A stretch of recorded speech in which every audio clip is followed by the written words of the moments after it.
ഈശ്വര, ഈ പരിസരത്തൊന്നും ആരെയും കാണുന്നില്ലല്ലോ. ഈ വീട്ടിലൊരു തലതെറിച്ച് തുരപ്പനുണ്ടായിരുന്നു, അവനെവിടെ പോയാവോ? വീട്ടാരേ, ഹൗസ് ഓണറേ, ദേ വരുന്നവൻ. ഡേ, ആടിപ്പാടി നടക്കാതെ ഒന്ന് ഇങ്ങോട്ട് നോക്കടാ. ഡോ, ഹായ്. എടാ, ഞാനൊന്ന് പറഞ്ഞു തീരട്ടെ ആയിരുന്നു മുന്നേ പോയവൻ. പണ്ടാറ് ഞാൻ എനിക്ക് തുറക്കാൻ പറ്റുമോ നോക്കട്ടെ. നാവുകൊണ്ട് തുറക്കാനും പറ്റുന്നില്ല. ഇതെന്തിനാണ് അവൻ ഇങ്ങനെ കുറ്റിയിടുന്നത്?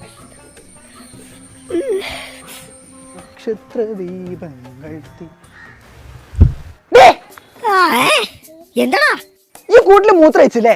അന്നെ ആ ശീറ്റാക്കി തരട്ടോ. എന്നോട് ഞാൻ പല തവണ പറഞ്ഞിട്ടുണ്ട് കൂട്ടിൽ ഇതേപോലെ മൂത്രയിച്ച് വൃത്തിയേടാക്കിയിട്ട് എന്നിട്ട് ഓളെ ഇരിക്കുന്ന ഇരിപ്പ് കണ്ടില്ലേ? ഇപ്പൊ ആരും വൃത്തിയാക്കൂ. എണീക്ക് ഇങ്ങോട്ട്, എണീക്ക്. ഇതൊന്ന് തുറക്ക, എനിക്കൊരു കാര്യം പറയാണ്ട്. പറ. അന്നെ ഞാൻ ഇതിലെ പോകുമ്പോ വിളിച്ചിരോ? വിളിച്ചിരി. എനിക്ക് ഒറ്റയ്ക്ക് ഈ കുറ്റി പൊളിച്ച് പുറത്തു പോയി മൂത്രം വയ്ക്കാൻ പറ്റുമോ?